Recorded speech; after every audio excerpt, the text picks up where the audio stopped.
Hello and welcome back to 18 WJTS. We've got quite a different kind of Pets of the Week segment today with Shelby, but we are in the dog yards here at the Humane Society, and we've got multiple little cute doggos to look at. But Shelby, you're going to kind of take this away, and you guys wanted to come out here to do some education. Yes, education slash kind of not beg, but beg for volunteers to come out and help us do play groups, because this is a super important part of the dog's life here at the shelter. I feel like the idea that people have about a shelter Humane Society is that dogs live in a kennel and it's sad and depressing, and it is sometimes, but here we do try to get the dogs out daily for play groups, and a lot of times that doesn't happen because we're short-staffed or short on volunteers.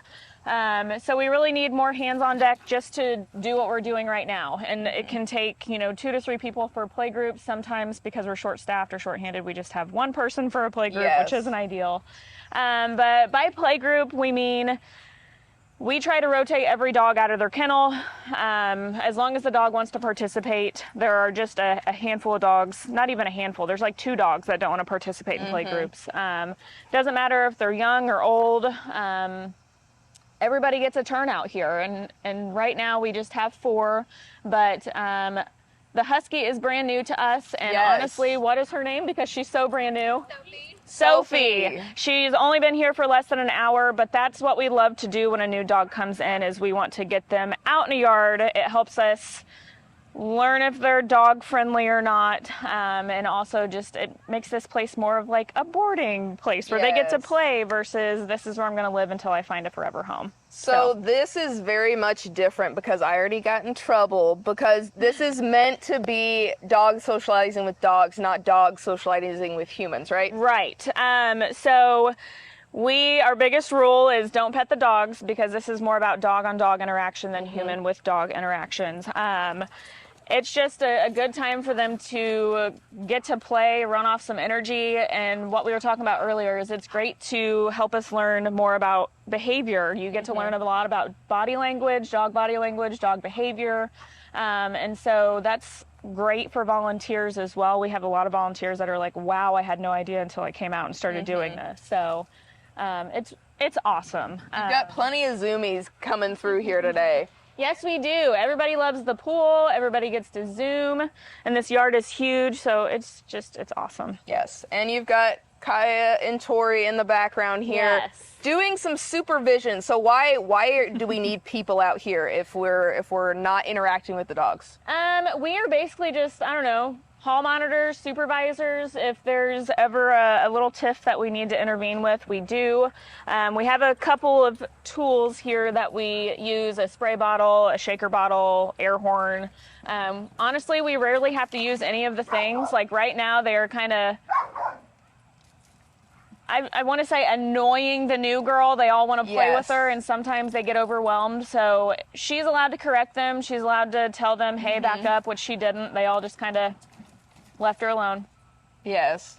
But sometimes we do have to intervene if they are too much for a dog. In a way, this is part of the training of these dogs, is kind of just telling them, hey, you need to respect the other dogs and their boundaries. Exactly. Because I think a lot of people don't think about that. They think, oh, golden retriever, they love everything and everyone, just let them go, they're the best dog ever. But sometimes it takes some understanding of what your dog is capable of, and what they're more comfortable with. Yep, exactly. And oh my goodness, it's kind of like NASCAR out here. You can just watch the dogs run around. They literally just around. zoom, and you better find something to hold on to so you don't fall down. Yes. So with everyone's help, I'd love to hear who we have out here, as well as Sophie today.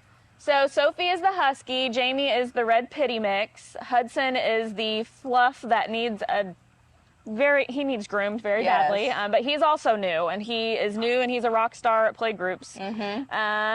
And then Jenna is our mama dog over here, who came to us fully lactating, no puppies. Somebody, I think, dumped her.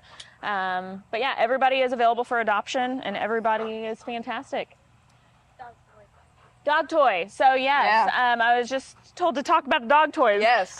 So we are running low on dog toys. So part of our adoption special for the month of September, we're talking about You want to adopt a dog, you get $10 off their adoption fee as long as you bring in a dog toy. So kind of help us get more toys for these guys. Yeah, so definitely a good discount, and you guys have your fundraiser going on for the pumpkin stroll coming on in Huntingburg in a week or so. Huntingburg, I believe it's September 8th through the 11th. Yeah. We're going to have our booth there, and we're going to sell pretzels for $5, cinnamon rolls for $3, and I still don't know whether or not there's going to be an animal present. Kaya, do you know? I don't think so.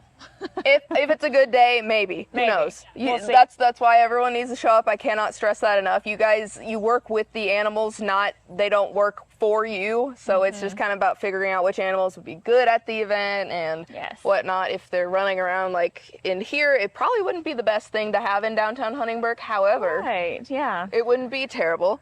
So, of course, this is one of the many ways you guys get the dogs ready and acclimated to hopefully go on to new homes where they're loved and cherished and whatnot. And honestly, we get a lot of dogs in that are labeled as not being dog friendly. And whether that comes in or not as not being dog friendly, we put them in a yard with dogs. That way we can assess for ourselves. And some of them just need work. Some of them need to have good positive interactions with dogs.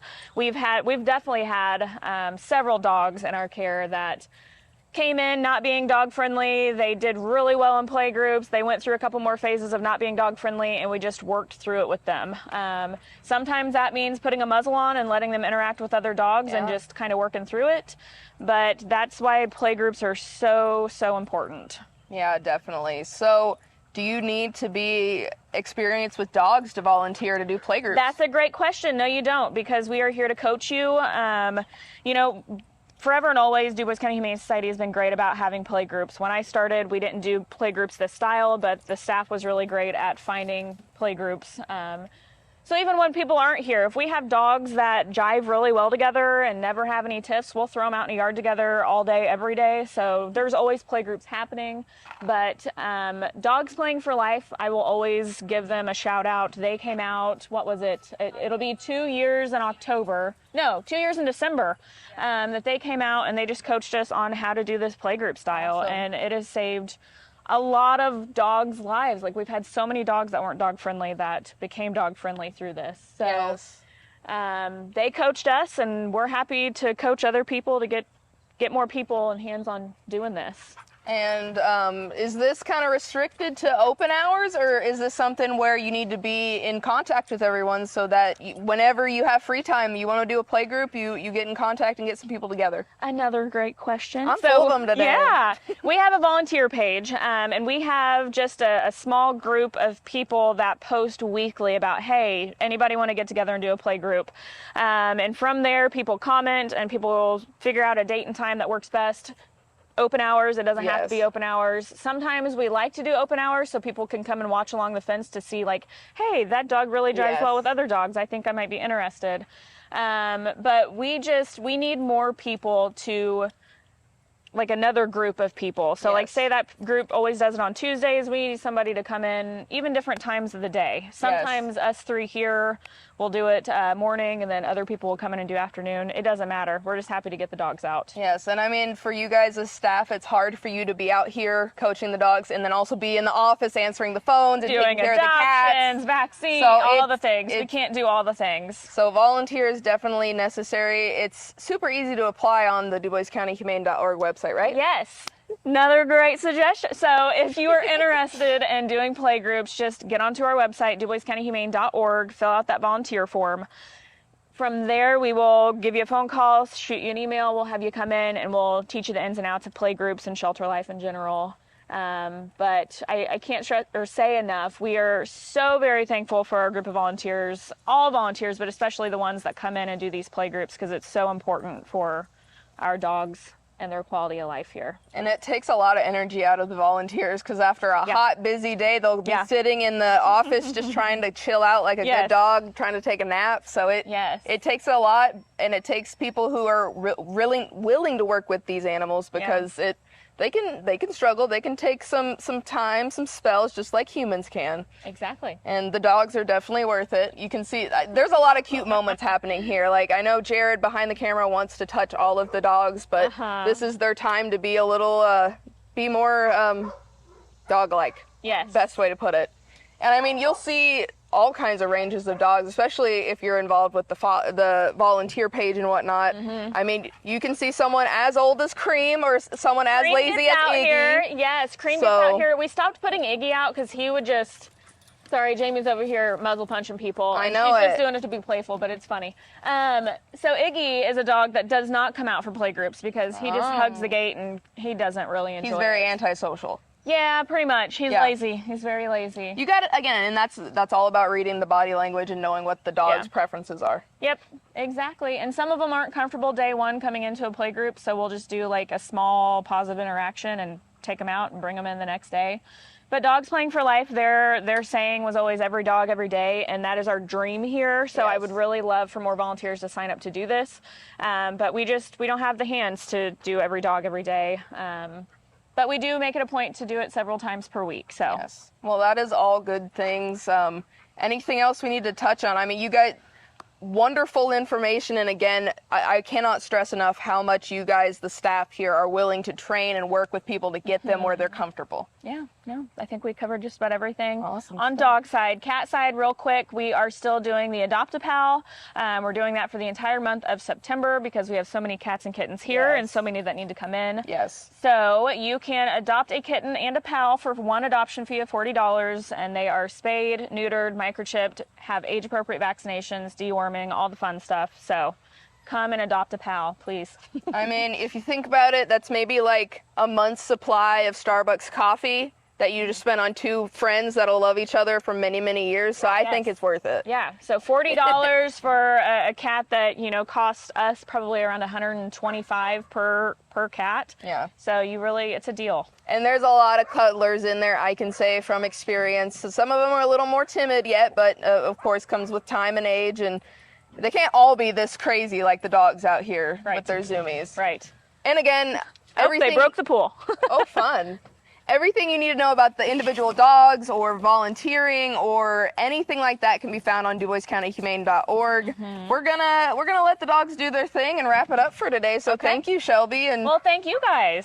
Again, I cannot say enough. If you guys want more information or just need a little bit more knowledge on this, give them a call or email or anything.